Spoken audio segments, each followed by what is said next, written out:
I remember the only thing that I could capture in my mind was the miracle of how, because in the Bible you never really figure out the conflict of how Mary gets over this finger pointing at her about her coming with a baby and she's not married.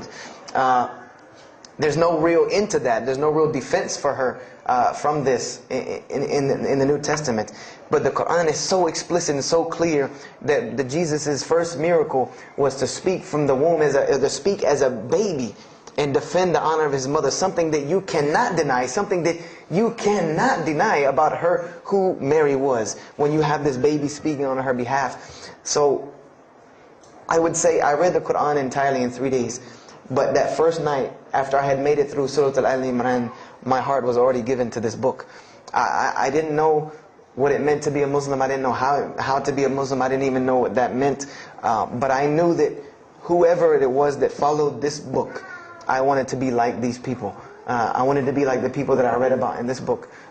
These were people I could follow. These were prophets. This was a book of guidance. And this was something that the book is calling and appealing to me. That if you don't believe in this book, you never see that. I've never seen this in any other scripture. The direct challenges that are in the Quran, that if you don't believe this book is true, put it to the test. Put it to the test. And this was something that was so astounding to me, that God is telling you over and over again, if you don't believe this is the truth, test it. Bring me something else like it. Test it. Put it to test. If it was written, if there was more than, all of the analogies about God, everything was so logical, so rational, so reasonable in my mind that it was like 2 + 2 = 4, and that was it. There was no 1 + 1 + 1 = 3, egg, yolk, water, fire. There was none of that foolishness. The Quran was very direct and very straightforward in its teachings. So I gave my heart to Islam that night in my living room, reading the Quran, and I cried and cried, that I had been looking for the truth all this time, had searched all this way, and it was right across the street from my house. And so I went back on Monday to accept Islam and ask these Muslims where in the world they've been all this time, and I go ready to go in there and do my thing, and I go and the masjid is locked. And because they only came on Fridays in for Isha during that time, and I didn't know. So I said, okay, I guess I have to come back on Friday, because every time I passed by the masjid after that, it was always locked. So I came back on Friday and I took my shahada, and as they say, the rest is history. But I don't travel around the world, and this was in December of 1998. I don't travel around the country and the world telling my story, just for the entertainment value. Even though I've been told it does have some entertainment value, I don't tell it for that person for sure. If that was the only reason, then you could just get it off of YouTube and it was the same exact story. I'm going to finish with this, and I hope you can give me 10 more minutes, inshallah, to tell you why I go around telling my story. I tell my story to let everyone realize that there are millions and millions of people just like me. Just like me in 1998, searching for the truth, can't find a way out. There are millions of people. There are probably millions of people in California, hundreds and thousands, if not millions, right here in in Orange County and Los Angeles in the Southern California area, that want to know the truth, that are tired of hearing the same garbage preached to them over and over again, tired of this shaitan box telling them the same thing over and over again, tired of the world being in the condition that it's in, tired of their life being in the condition it's in. And we as Muslims have the solution to every single one of their problems. And guess where we keep it at? Right here inside the masjid. Right here inside the masjid, we have all of this truth. We have the solution to every problem in the world.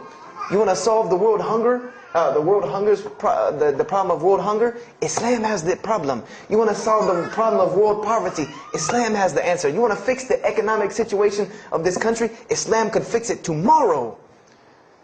And this was in an op-ed piece in the Washington Post. In the Washington Post, there was an op-ed piece that the two markets that are falling apart in this country are investments and housing. And there are two people in this market that while the rest are bottoming it out, this market is steadily climbing. It's not getting rich overnight like people want to, but it is continually going up, and that is Islamic financing and Islamic housing markets. These two things are so steady and so strong that economists in DC are trying to figure out how they can take some of these Islamic principles, from these investing and housing firms, and plug them into this system to give it some stability, because they realize that you won't get rich overnight in the Islamic system, but it will be stable. It will be something that will give stability. So they are starting to find out that Islam has the answer and the solution to their problems, but we already know this. We already know this, that we can solve every world problem with Islam, would put it into it. But the problem is, we're hiding it from the people. Unfortunately, willingly or unwilling, knowingly, unknowingly, we are hiding this from the people. And there's a statement in the Quran and that Allah warns the Jews about what they did with their religion. And it is a statement that is left in the Quran for us, that verily those who conceal the evidences and the clear proofs, after we have made it clear for them in the book, they are those who are cursed by Allah and cursed by those who curse, unless they repent and reveal that which they have been concealing. Those I will accept their repentance, because I am the one who accepts it, the most merciful. We have become guilty just the same way the Jews have of hiding the truth about their religion. When they saw the Prophet Muhammad ﷺ, they knew the truth and wanted to hide it. People, we know the truth about Islam, and we are hiding it. We as Muslims are running around begging Allah for dignity and honor and help, when He has already given it to us in this deen. Everything that a Muslim could ever want has already been given to him in this deen of Islam. Anything that you ask Allah for, there is an account set up for you to go take it out of. You just got to find it where it's at. And any of you, I'm not going to go through the ayahs for they're too long, but if you want to know the solutions to every one of your problems in this world and the hereafter, just go read Surah Al-Saf, ayah 10 through 13. Very, very easy solution. If I had the time, I would read them to you, inshallah. But we have the cure to every disease in the world. And we're not giving it to the people. And I want to use this as a parable, because I really want this to hit home with you. Let's say, what is your name, brother? Abdullah, mashallah. Let's say me and Abdullah are best friends, we're brothers in deen, we're roommates, and we've been roommates for years and years and years. And let's say brother Abdullah has contracts an illness, a disease that is one of the most painful diseases that any human being can ever go through in his life, and it's not something that is going to kill him quick. Let's say this disease is going to suffer and fester with Abdullah and make him not be able to eat, sleep, nothing. He's just miserable all the time. When I come home in the evening, he's rolling around on the floor in pain. And let's say I know him in this condition, and let's say one day I come across the cure for his disease. Someone tells me that if you give this to Abdullah or anyone like him, he will be instantly cured and he will never suffer again. And let's say I take that and put it in my pocket, and I don't give it to Abdullah. Why? Why don't you give it to Abdullah? Well, number one, I'm way too busy. I have 2 jobs, going to school, I have a long commute back and forth, I got to drive up and down the 405 every day. I don't have time to give Abdullah this medicine, man. If he wants the medicine, he'll go get it himself. I don't have time, I'm really busy. Number 2, I'm not a doctor. I should not be prescribing Abdullah medicine, and I'm not knowledgeable in medicine. If he wants help, he should go see a doctor. I'm not a doctor. Number 3, Abdullah's, please forgive me, but Abdullah's kind of stubborn. He doesn't really listen very well. He probably, he's kind of set in his ways. So even if I tell him this medicine is good for him and it'll cure him, he probably wouldn't even take it anyway. So why waste my time? Do any of these excuses sound familiar? And let's say I don't give this medicine to Abdullah and he dies. And let's say he dies the most painful death that you can ever imagine. I want to ask you a kind of rhetorical question.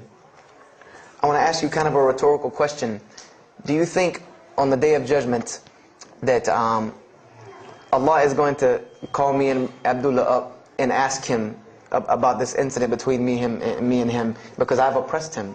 I have oppressed him. I've allowed him to suffer, knowing that I could ease his suffering. I'm sure Allah is going to ask us about this. But the beauty about Islam is that if Abdullah was a good Muslim, bore this disease patiently and died, he dies as a shaheed, inshaAllah. And on the Day of Judgment, this is how beautiful Islam is, that he could very well come before and Allah ask us about this, and brother Abdullah say, you know what? Allah, I forgive him. So you forgive him. This is the beauty of our religion. And Allah will forgive me. But the disease I want to tell you about is the disease that every single non-Muslim walks around with every single day, and they don't even know it. It has no real physical symptoms, and that's the disease of shirk, the disease of being jahl, being ignorant about Allah subhanahu wa ta'ala. Allah gives them life, and they worship someone else. Allah feeds them, and they thank someone else. He created them and fashioned them in the womb of their mother and knows them better than they know themselves. And they have no idea who He is. And that all that takes is us taking this light of Islam we have and showing it to the world. There's a statement in the Bible, and I finish with this. Whether Jesus ﷺ said this or not, doesn't matter, because this statement is one of the most profound statements that has been somewhat of a focus for me in my mission of da'wah. It is said that no one would bring a candle into his home and then place a bucket on top of it, because then no one would benefit from the light. No, if someone would bring a candle in their home, they would set it on the table in the middle of the room so that everyone could benefit from this light. And unfortunately, the Muslims of this generation, we are a bunch of candles with buckets on top of it. No one can see our light. No one can see the beauty of Islam in it. Believe me, if you don't see it, believe me, take it from someone who was once standing on the outside looking through the window at that light. It is one of the most beautiful things you can ever lay your eyes on. It is a treasure to be found of treasures. And everyone else can see this, and they will see this if we show it to them. If we allow Islam to be Islam. If we start becoming Muslims, meaning that the best form of da'wah that you can do to this world is very, very simple. It's not complex. It doesn't take a 10-hour workshop, even though some of the details do. But if you want to know the way, the best way to do da'wah is for Muslims to be Muslims. That's it. Study our history. Study the history of Islam. Why was the world conquered by Islam? Not through military campaigns and wars, but through Muslims being Muslims. The most populated Muslim country, Indonesia, was because of Muslims being Muslims. A few Muslims deciding to get up off their behinds and go to another country and live their life as Muslims, not shaving off their deen to be pleasing to those people, but being Muslims. And when the people asked them and inquired, what is it about you backwards Arabs that we've heard all these crazy things about? Now you come out of the desert with pristine moral and character, and you have better ethics and morals than we do. What is it that's happened to you people? And their answer was, La ilaha illallah, Muhammad Rasulullah. That we believe in Allah and He has sent us a man named Muhammad, and we emulate his lifestyle. That's why we're like this. This is what conquered the world for Islam. This is what conquered people's hearts for Islam. Was the truth and the beauty of it, and its simplicity of its message. This is what brought me, and this is what the world needs. With all of this foolishness going on in the world, this is what it needs, the simplicity of Islam, whether they want to hear it or not. They know it in the bottom of their heart. When you show them the truth, even if they turn away from it, they know it's the right thing. They know it's the truth. And on the Day of Judgment, you can stand before Allah subhanahu wa ta'ala, having washed your hands and saying that I did my job. And I finished just one more thing. I finished with this. If you don't believe this is important, if you don't believe this is one of the most important things you can do as a Muslim, then the last statement of Prophet Muhammad ﷺ to the Muslims as a whole, he gave his farewell sermon. And we know that what his farewell sermon was a summary or a synopsis of what Islam is and its general principles. And he knew this was the last thing he was going to say to the Muslims as a whole. And how did he end this sermon? Those who are here, pass this on to those that are not here. For verily it may be that the last one that hears my message may understand it than those right here among us. He gave a command to those Muslims to pass it on, and for those Muslims to pass it on, and for those Muslims to pass it on, until there was no one left to hear this message. This was a command he gave, the last command he gave to this ummah as a whole. And then what happened? He pointed his finger to the heavens and said, "O Allah, bear witness that I have indeed conveyed your message." And upon saying this, what happened? Allah revealed the surah, "This day I have perfected for you your deen, and completed my favor for you, and chose for you Islam as your religion." And the last statement that Prophet Muhammad ﷺ gave to us before this was revealed was that we must pass this message on. He gave us that duty. He took that duty that was only reserved for prophets. No one else, no other. If you don't believe me, go read Surah Al-Bayna about what was commanded of the other nations. No other nation was given this opportunity and blessing to pass on this deen except us. Because there are no more prophets coming. So the job falls on our shoulders. Qurans are not going to fall out of the sky and hit people when they're walking down the street. This job has now become ours.